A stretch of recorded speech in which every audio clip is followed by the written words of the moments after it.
so delighted to be here today. We're going to continue our look at free to be this morning.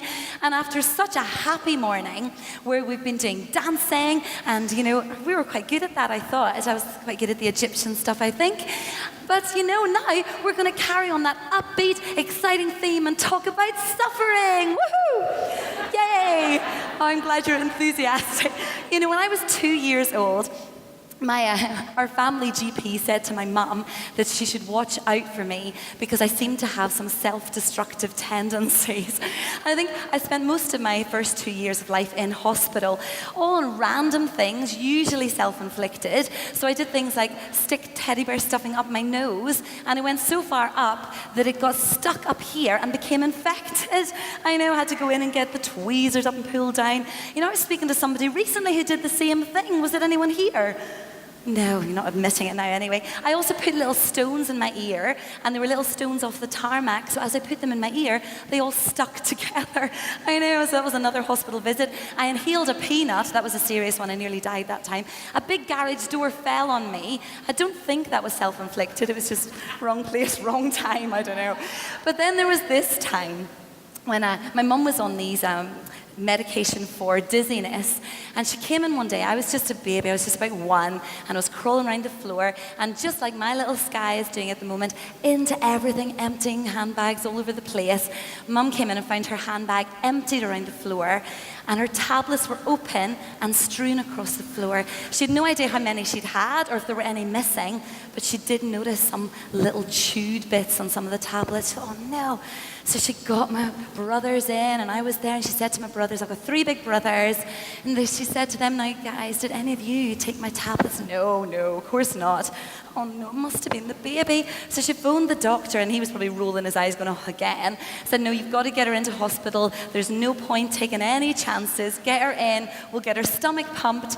So Mum ran around like mad, went to the neighbours, got them to look after the 2 big boys, and took me and my big brother Adrian up to the hospital. So there we were, poor little me, just crawling around. 1 minute all happy, the next minute having my stomach pumped in a little cot, puking my guts up. Can you imagine? And my mum used to call me Kanky Bo. She's like, wee Kanky Bo. And I was there crying, and Mum was crying. And the doctor said, look, there's nothing more you can do just now. We just have to wait. Why don't we keep her in for observation? You go home, see to your other kids, and then we'll give you a call later on and let you know how she's doing. So Mum went off. She had to get the bus home with my brother Adrian. He was about 3.5 at the time, and what a lovely boy he was, stroking her hand. Oh, Mum, don't worry, don't cry. And I was like, I can't help it, poor little Karen. Don't worry, Mum, Karen's going to be okay. Poor wee thing, she's had her stomach pumped. Oh, it's okay, Mum, isn't he lovely? It's like, it's all right, Mum. Do you know what? Karen wouldn't have eaten those tablets because they tasted disgusting. I know. So, and then by the time, obviously, she got home, got the call, her stomach contents are clear, yay! And the injustice of it all, because even though Adrian had confessed, the doctor said, oh, well, if it was going to have an effect, it would have done it by now, so he didn't even have to go and get that done to him. It's so unfair. And isn't life unfair, I think? But here we are, we're talking about being free to be, which is wonderful. But why is it we're not free from hospital visits, and free from pain and suffering, and free from big brothers, for goodness sake? We're going to look today, as I say, a little bit about suffering, but actually not really about suffering. Because what we want to think about today is what we're free to be. And what we're free to be this morning is overcomers. Who is it that overcomes? The good word says, he who believes that Jesus is the Son of God, or she who believes that Jesus is the Son of God. Hands up if you believe Jesus is the Son of God. Hey, girls, we are overcomers. But what does that look like? Well, Jesus said many things to his disciples, but he gave them this little gem of a promise. He said, guys, this was just before he died. He said, in this world, you're going to have troubles. That was encouraging, wasn't it? I can guarantee you this, guys, in this world, you're going to have troubles. But he said, take heart, for I have overcome the world. So we're going to look this morning what it means to be in trouble, in pain, in suffering, but still be free. A few weeks ago, we had our Mosaic light, and we looked a little bit, you remember, for those who were there, at what freedom looked like. We went back in time to look at Adam and Eve, those first people, before they messed up, before they turned away from God, before sin came in and messed everything up. Everything was perfect. Remember how we looked at how they didn't need for anything. Everything they could have ever needed was right there in their relationship with God. They didn't know what it was to fear or to be worried or anxious or to be in pain. They didn't know what it was to have insecurities. We talked about Eve walking around in the scud with her cellulite hanging out, and she didn't care. She was totally secure because her identity wasn't tied up in how she looked. It was tied up in her relationship with God. And then sin spoiled it all. We looked at how Jesus died to restore that. And we're going to see full freedom, absolute full freedom, when we enter his presence properly in the future. Isn't that going to be amazing? The place where there's no tears, no crying, no pain, because the old order of things have passed away. But right now, we can still be free. We don't have to wait to be free. We may not be free from troubles, but we could be free in our troubles. So we're going to look this morning at a couple of responses, because basically we're all going to have trouble. If you've had a fairly trouble-free life so far, well done, but you are going to have trouble, so buckle up, because it's coming. There is a storm coming. So Jesus said, you are going to have troubles, but don't fear. Take heart, because I have overcome the world. Now, in the Bible, there was a guy called Jacob, and I think this is our first response. Today, I think Free to Be an Overcomer is a bit of a boring title, so if you've written that down, score it out. We're going to call today Eeyore and the Orange. Okay, it's lovely. We love Eeyore, he's lovely. He's actually my little security blanket if I get a bit nervous. Well, Jacob in the Bible was a little bit like Eeyore. Jacob had a horrendous time. His absolute favourite son, you shouldn't have favourites, but he did. And as far as he knew, his favourite son had been mauled to death by a wild animal. Now, we all know, because we're clever and we've got the Bible, that actually his son was alive and well and living in a different country. But Jacob had lost his son. I can't imagine anything worse in life than losing your child. He'd lost his son in the most horrible, painful way. Another son, years had passed, another son was now holed up in prison, and he was on the verge of losing his youngest son, who was now his beloved. And to cap it all, there was severe famine in the land. So they were starving. He'd lost one child, another in prison, about to lose another. And he put his head in his hands, and this was his response. In Genesis 42, he said, all things have come against me. You can almost imagine Eeyore saying that, can't you? All things have come against me. And it was awful. It was weighed down. It was heavy. And isn't that natural? Look at what he'd been through. It's quite funny. I love the Winnie the Pooh books, but A.A. Milne doesn't give us much of a backstory. I don't know what happened to poor little Eeyore when he was a baby donkey, but maybe some awful stuff happened to him, and that's why he's so depressive and so oppressed. He's lovely, though, and he's cuddly, and he's a very loyal friend, but he is defeated, a bit like Jacob. All things are against me, head and hands. But there is another response, and this is the response that I want to have, and I hope it's the response you want to have. And this was Paul's response. So Jacob, all things are against me. Paul, in Romans 8, all things work together for the good of those who love him. Paul said all things. Now you might say, well, Paul, you didn't lose a son. You don't know what you're talking about. But actually, Paul was one of the best people to comment on suffering. It wasn't a kind of patronizing, there, everything's okay, by somebody whose life was perfect. In fact, he tells the Corinthians, I have to read this, about some of the stuff he'd gone through. 5 times, he said, I received from the Jews 39 lashes. Now, this was painful beyond belief. It would leave massive scars, and he'd had that 5 times. 3 times I was beaten with rods. Once I was stoned. I think he means stones were thrown at him as opposed to the other. 3 times I was shipwrecked. But maybe that's one way of dealing with your troubles. And it's in the Bible. Yeah. I'm only kidding. Do not do drugs, children. Okay. He says, 3 times I was shipwrecked. I spent a whole day and a night at sea. 3 days and a night at sea. I have been constantly on the move. I've never settled in one place. I've been in danger from rivers, from robbers, danger from my own countrymen, danger from the Gentiles, dangers in the city, dangers in the wilderness, dangers at sea, dangers among everyone. I've been in labor and hardship through many sleepless nights. I've hungered and thirsted, often without food, and been in the cold and exposure.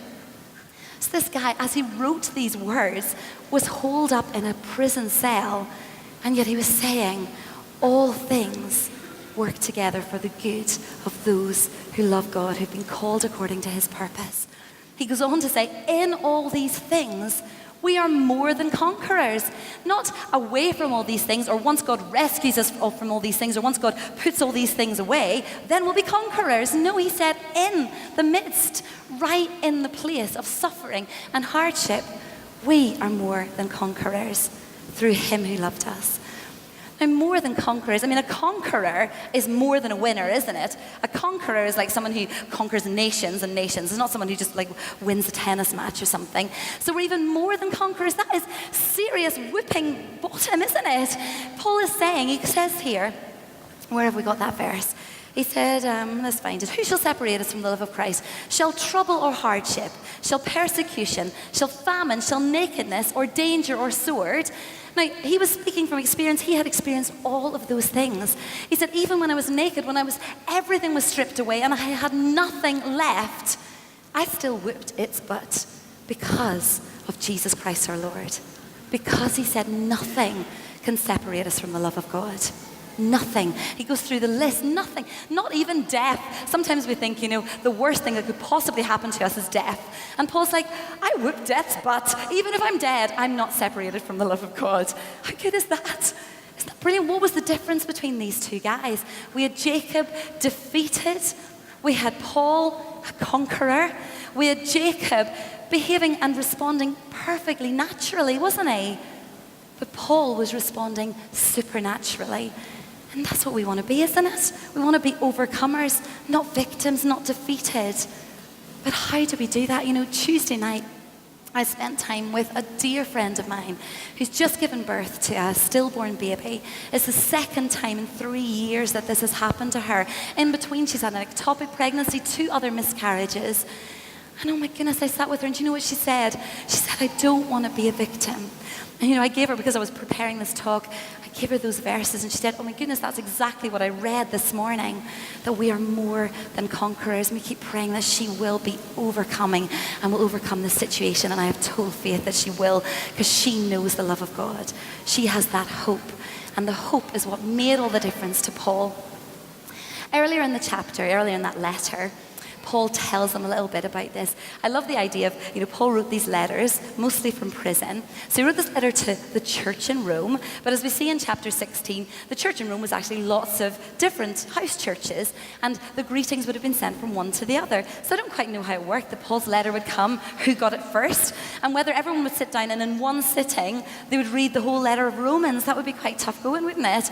Or whether they came week by week and did it by a Bible study. I don't know. And then they finished, passed it on to the household of Aquila and Priscilla or whoever, and then they read it and on it went. But you can imagine, I imagine the Roman church as a real kind of charismatic little bunch, and they're sitting there in their house church and Paul's letter's being read, and so far the first 4 chapters all very exciting. And in chapter 4 Paul was telling them how they could be righteous before God, they could be accepted by God through Jesus. You can imagine them, yes, that's excellent. And he gets into chapter 5 and he says, since we've been justified by faith, we have peace with God through Lord Jesus Christ. Yes, you can imagine them getting very excited. Through him, we've also obtained access by faith into the grace in which we stand. It's like, oh my goodness, we're righteous by faith. We can stand in his grace, all the great things that he wants to give us that we don't deserve. How much better can this get? And they're like, yes, let's hear some more. And in this we rejoice in the hope of glory of God. Now by now they're on their feet going, yes, we're rejoicing. And in this we also rejoice. And you can imagine, oh my goodness, what's coming now, because we've had standing in grace, we've had being made at peace, and what's coming up? This we greatly rejoice in our sufferings. And you can imagine someone who's not been paying attention go, woohoo! And then, oh, did he just say suffering in the same sentence as rejoice? It doesn't kind of seem to work, does it? But this is an awesome bit of scripture. Listen to this. There's so much in here. We rejoice in our sufferings, knowing that suffering produces endurance. Endurance produces character, and character produces hope. And hope does not disappoint, because God's love has been poured into our hearts through the Holy Spirit who's been given to us. I'm very bad for skipping to the end of books. I love it starting at the end here. We're back to that love again, aren't we? That Paul knew that nothing would separate him from that love, that in the worst of circumstances, he knew the love of God and he knew it intimately. But I love this whole idea that we rejoice in our sufferings. Suffering produces endurance. Now, endurance, what a word. I think sometimes we think about Eeyore again when we think of endurance, because sometimes endurance is translated perseverance. In some of the new translations, it's interpreted as stickability. Some of the old translations, it's long-suffering. What a word. Suffering produces long suffering. You think, oh, cheers, Paul. Basically, if I suffer, I'll get better at suffering. Yeah, thanks, that cheers me up no end. Can you imagine? But it makes me think long suffering makes you think of this little character going, oh, don't mind me. Life's really rubbish, but it's okay. You know the kind of person when you say, how are you doing? And they kind of go, fine. But like, oh no. And if you dig a bit deeper, you're going to hear all about their piles and their varicose veins, and they'll probably put it on Facebook anyway. Like, oh, And long suffering, I think, I work as a physio, as some of you might know, and I used to work in a hospital with a big gymnasium, and all the patients were treated in cubicled areas round the side, but you could hear everything because it was just curtains between cubicles, and our desk was in the middle, so we used to have to, if we wanted to discuss cases, we used to have to use some code word, and you would occasionally get long-suffering patients, who I would sort of define as those ones who came in not able to move their arm, and then they'd still be going, oh, I'm no better, even though they can now do this, but they're like, oh, I'm sore when I do this. Like, oh, come on, but look, you can actually move your arm now, you can lift things. Yeah, but I'm sore when I do this. But you can sleep now. You weren't sleeping when you first came. Yeah, but I can't do this. And it's like, oh my goodness. You kind of try and, please tell me you're a little better. No, because I can't do this. And you chat about those type of patients. I hope you're not one of these. I'm a really good physio, though. Come to me. I'm very encouraged. But we used to have these code words. And we would say for patients like that what they really needed was a tarsal-administered sacrogluteal thrust. Now, that was our little code word. So for those of you who know a bit about anatomy, if I tell you that the tarsal bones are in the foot, and it's the tarsal-administered sacrogluteal thrust, we're telling we need to kick up the backside, And as I was preparing this message, I thought, what? Sometimes I need a kick up the backside. I need a tarsal-administered sacrogluteal thrust, because sometimes I'm just such a moany cow, and actually, life is great. God is so good to me. So after today, we're going to be offering prayer ministry, but I think also sacrogluteal thrust ministry should be offered. And I think, actually, I saw Tammy there with her DMs. Would you be happy to administer said thrusts? So if anybody's realized, all I need is a tarsal-administered sacrogluteal thrust, go to Tammy. She's going to give you a good one with those DMs. Some of us need that sometime. But that is not what Paul was talking about. Paul recognized that the people he was writing to were going through real suffering, real hardship, real hard times. So when he said that will produce endurance, he didn't mean the grin and bear it, everything on my back type endurance. When we talk about trees enduring a hard winter, we mean that they've survived. They've made it. They got through. Isn't that good? It's about survival. It's about overcoming. Endurance means something special to physios as well. So, you've got two types of muscle fiber. A little bit of education today. You have got your fast twitch muscle fiber. Now, those muscle fibers are able to generate a lot of force, but they can't hold it for very long. And then you've got your slow twitch muscle fibers, which can't generate a lot of force, but they can hang on for ages. And every single muscle in your body has got a combination of fast twitch and slow twitch. Isn't that good? There's a quiz later, so pay attention. So you've got things like your big thigh muscle. Now, that is the muscle I would use for my tarsal-administered, sacrogluteal thrust. That is your big power muscle. Kicking a ball in the back of the net, that's power, fast twitch. Do you know where all your slow twitch fibers are? The muscles that are rich in slow twitch fibers are what we call your endurance muscles. Do you know where they are?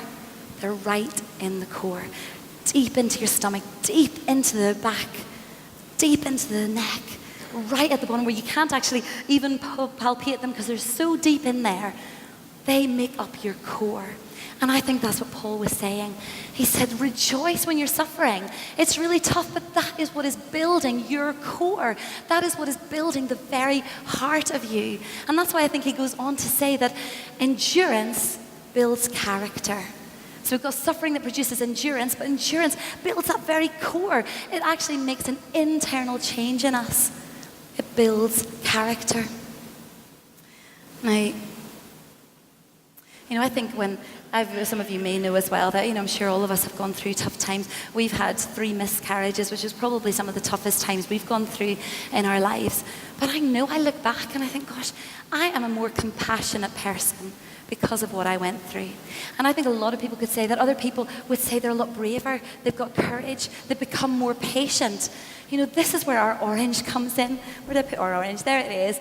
I couldn't get a nice big one, but this is a lovely juicy orange because it's the fruit of what comes out of suffering. There's a story about a guy called Parnell Bailey who visited his orange grove in Florida. Now, the irrigation pump had broken down, the season had been unusually dry, and he just saw that his trees were beginning to die. But the guy who was showing him round said, well, do you want to come and see my orchard? He said, well, yes, please. So we went to see his orchard, and he couldn't believe it. The same dry season, the same problems with irrigation, but his trees were so fruitful, big, juicy oranges. And he said, I can't believe it. He said, why are my trees dying when yours is so fruitful? And he said, when they were young, I frequently kept water from them. This hardship caused them to send their roots deep down into the soil in search of moisture. And he said, now my trees are the deepest rooted trees in the whole area, while other trees are getting scorched by the sun. He said, mine are finding moisture at a greater depth. And I don't know about you, but I find that some of the toughest times in my life have been times when I've gone closer and closer to God, when my roots have gone down. Some people withdraw from God and church when times are tough. I'm surprised at how many people I might see in the street and say, oh, I haven't seen you at church for a while. And they're like, oh, I'm just going through a bit of a tough time. When things are better, I'll get back. It's like, no, that is the time you need your family around you. That's the time when you need to get your roots deep down into God. If we want to be oranges and not Eeyores, if we want to be oranges that can produce fruit and juiciness at that, even in the darkest and hardest of times. Because that's Paul's next bit. He said that the suffering brings endurance, endurance brings character, but character produces hope. And it's not an I hope so hope. It's a hope that does not disappoint. Isn't that great? A hope that does not disappoint. Now, we can think of hope as the future. We talked about earlier, that place where there's no crying, no tears, no pain, and that's super, and that is the hope that we have, and it's a real hope. But right now, he said, I know the hope I have because God's love is being poured into my heart. When we had our second miscarriage, we were in Florida. And I remember the date because it was 9/11. It was when the planes crashed into the Twin Towers. And while the world was going through this massive tragedy, we were having our own tragedy. And, my whole world had crashed down. And it was so hard. And this time, I thought everything was going to be okay because we'd had scans all along. Everything seemed to be going well. And we lost this little baby. And it's the most tangible experience of God that I've ever had. I lay in bed and just obviously upset, hurting physically and emotionally. And Ewan had gone, his brother was with us, and they'd gone to pray next door to try and let me get some sleep. And I couldn't sleep, so I opened the Bible to Psalm 121 that says, I look to the hills, but where does my help come from? My help comes from the Lord, the one who made heaven and earth. And it said, the Lord never slumbers or sleeps. And I loved that because I was in the middle of the night, and I didn't, I was here on my own in Florida, away from my family, and I just thought, wow, he doesn't slumber and sleep. He's right here with me. As I read those words, I thought Ewan had snuck back in and got into bed with me because I physically felt these arms wrap around me. And then the door opened and in came Ewan. I thought it was incredible that God was with me right there, that right there in my suffering, he was pouring his love into my heart. Isn't that amazing? I'm just going to finish with this amazing verse that Paul says, in 2 Corinthians, he said, we are pressed on every side by troubles, but we are not crushed. We are perplexed, but we are not driven to despair. We are hunted down, but never abandoned by God. We get knocked down, but we are not destroyed. I love that. Things can come against us on every side, but we are not going to be crushed. We are not going to be driven by despair. We are not ever going to be abandoned by God because we know his love here and now poured into our hearts. So girls, Eeyore might be cute, but we don't want to be like him, do we? We want to be like this. We want to bear fruit for God. We want to grow in those tough seasons, get our roots deep down into God and just into the massive reservoirs of his love that he has for us. So do you know, I'm going to ask Crossfire just to come back up again. We're going to finish with a wonderful song. But I'd love to ask maybe the prayer team, if you would mind coming up to the front just now as well. Because I know there are girls today that are going through really tough times, that you are being hard-pressed on every side. Maybe you're beginning to feel a bit crushed. Maybe you're feeling perplexed and you feel like you could be driven to despair. I want to pray right now for you girls. I want to pray that God will pour his love into your hearts, that you will know right now that hope that Paul clung to, that hope that made him an overcomer.